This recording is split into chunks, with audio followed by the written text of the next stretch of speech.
Good morning, fifth grade. So today we're going to start on chapter 6, forming a new government. So we're going to go on and just kind of do a chapter 6 opener, and then we'll move on from there. All right, so our lessons going through chapter 6. Lesson 1 talks about the Articles of Confederation.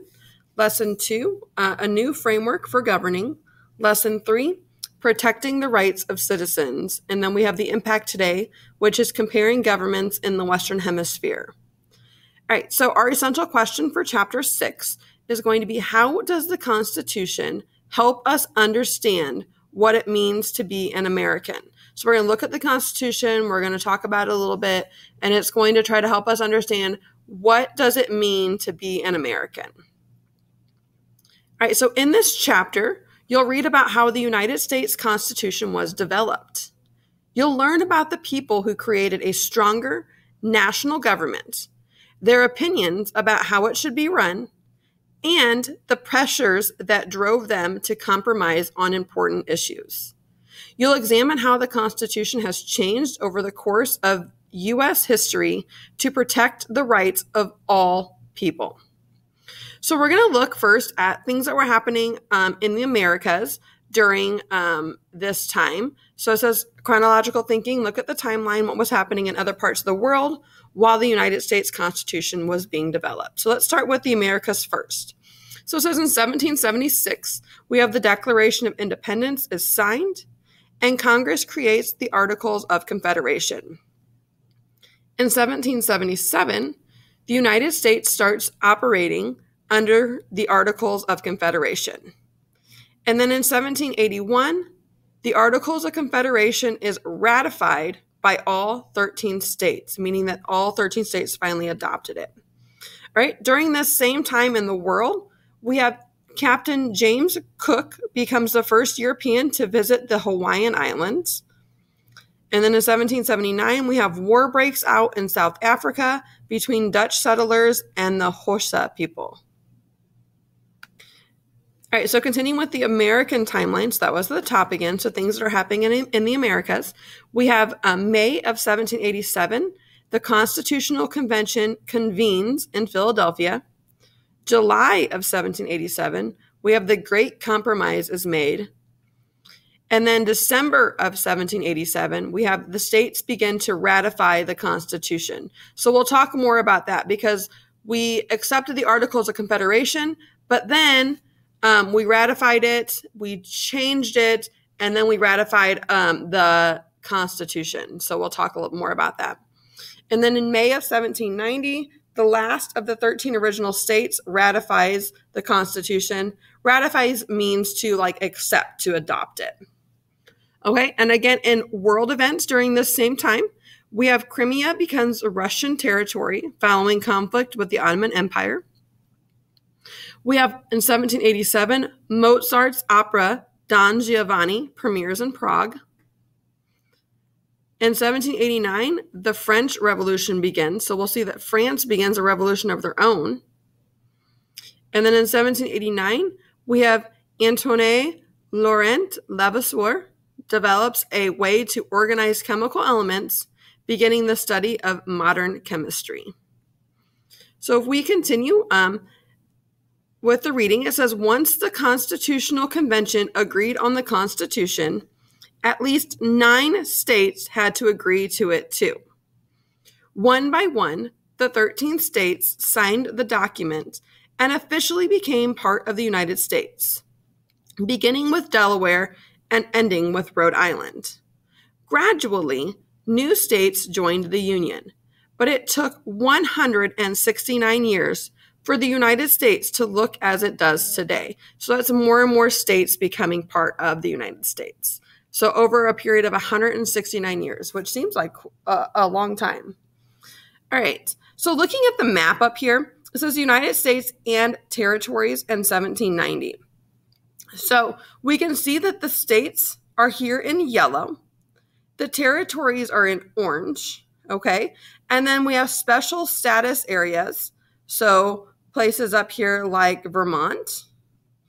And then we have disputed areas. So down here in the brown, Disputed means that some people think it was, so the United States thought it was theirs, but it's also claimed by Spain as well. So claimed by Spain and the U.S. So the question number one, let's go ahead and just kind of talk about this a little bit. It says, what areas were U.S. territories in 1790? So looking at this, if you remember from way back when we did our states and capitals, you would know that some of these areas here, this would be Tennessee, okay, Ohio, Indiana, Illinois, we have Michigan, and then like Wisconsin over here. So these were just different territories. They weren't states yet, but they were territories that were owned by the United States. Number two says, what city was the capital of the United States? It's identified with a star. So if we look here, when the first 13 colonies were became states and was the United States, the first U.S. capital was actually Philadelphia. Can you think about what the U.S. capital is today? If you said Washington, D.C., you would be correct. Good. All right, so we're going to go ahead and continue on. We're going to look at this connecting through literature. And this is a ship called the Hamilton, and it was written by Virginia Calkins.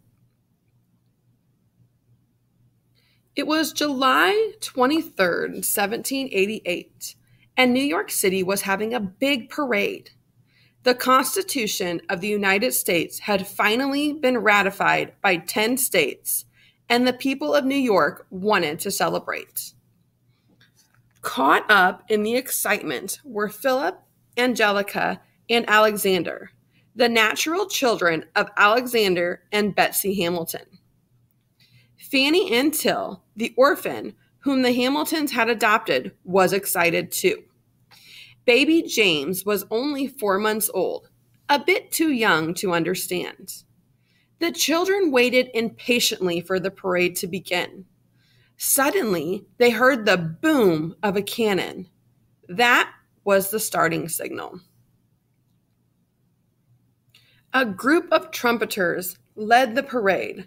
Then came artillerymen pulling a large cannon. Suddenly, Philip exclaimed, "Look, everybody!" Coming toward them was a huge float pulled by 10 white horses. The float was a replica of a ship, a 32-gun frigate. It had been constructed by shipbuilders and was 27 feet long, large enough for a crew of 30 plus their officers. As the float came closer, Angelica noticed something familiar about the figurehead at the front of the ship. "That looks like Papa," she said, raising her voice to make herself heard above the cheers of the crowd. "Yes, child, the figurehead was carved to look like your father," Mrs. Hamilton said. "The banner says that the ship is named the Hamilton." Philip gave her a puzzled look. "Why did they name it after father?" he asked. "The people of New York are grateful to your father for the work he has done for the Constitution," his mother replied. "Remember when he was in Philadelphia last summer?" Philip nodded. He remembered well. "He was helping to write the Constitution then," Mrs. Hamilton said. "And remember last winter when he stayed up late night after night writing the Federalist Papers? Your father, Mr. Madison, and Mr. Jay wrote those papers to help people understand the Constitution and to urge them to support it." "I wish father was here," Philip said with a sigh. "I wish he was too," his mother replied. "But your father is needed in Poughkeepsie.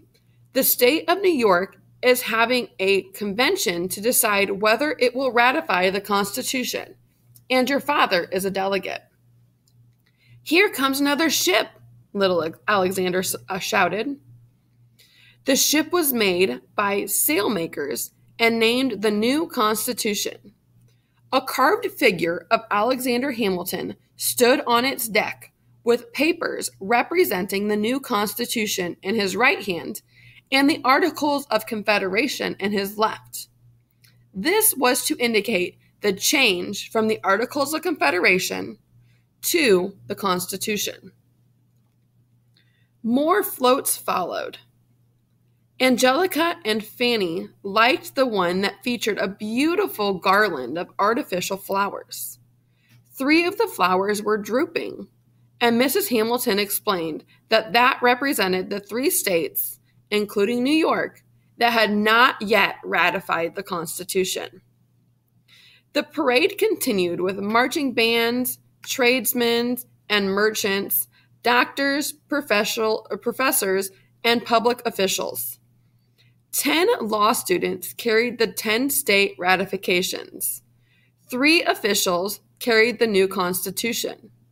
More than 5,000 people participated in the parade. When it was over and the Hamiltons turned toward home, Philip declared, "That was wonderful. I hope Father comes home soon so I can tell him about it." 80 miles away in Poughkeepsie, Alexander Hamilton was fighting for ratification.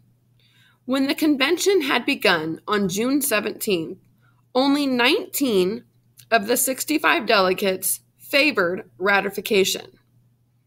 The leaders of the opposition were Governor George Clinton, who was the chairman of the convention, and Melancton Smith, a great debater.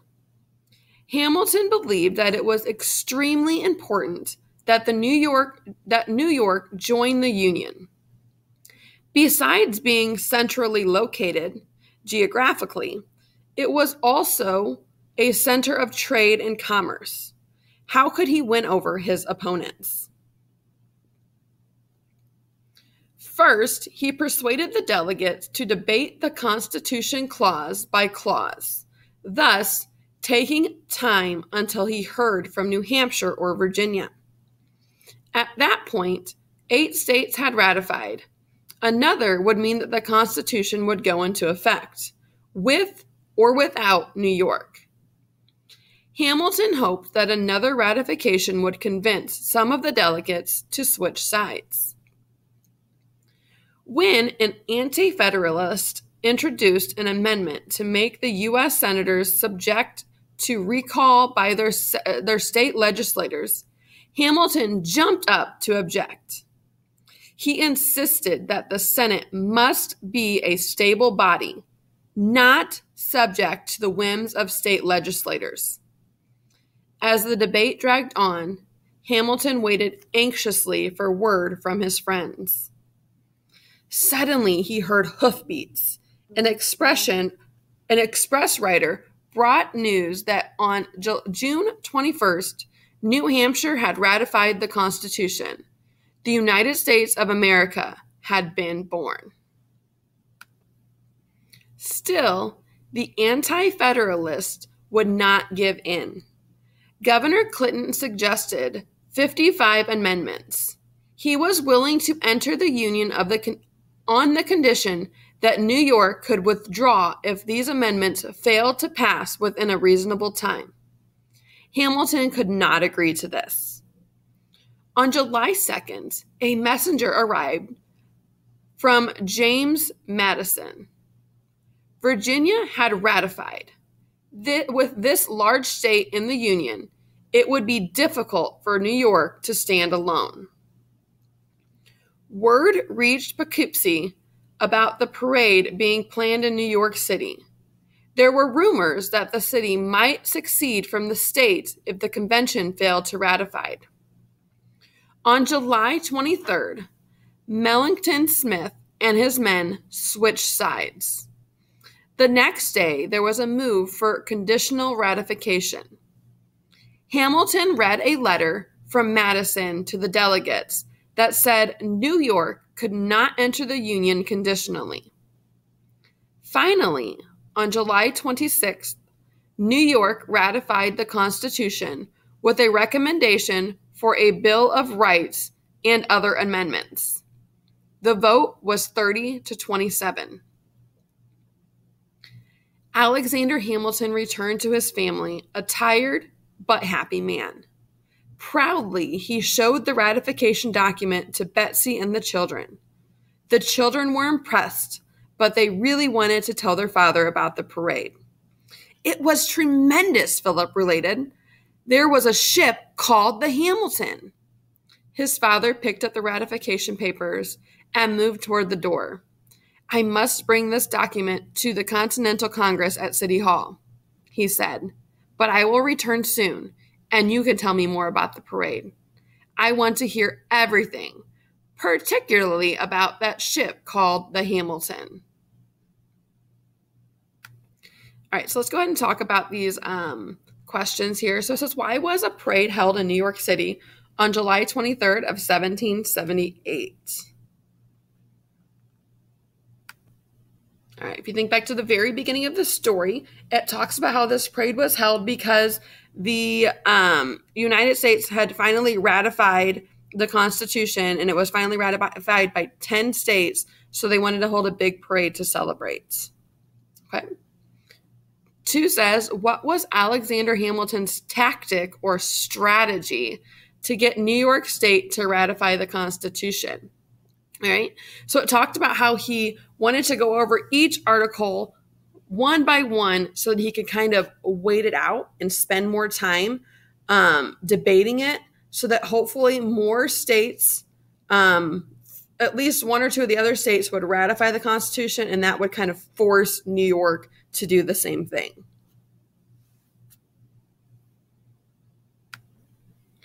All right, so I'm going to go ahead and stop there for today. If you finish watching the video, you're all done for today, and that's all you need to do. Just let me know that you are finished. All right, you guys have a good rest of your day, and I will see you all tomorrow.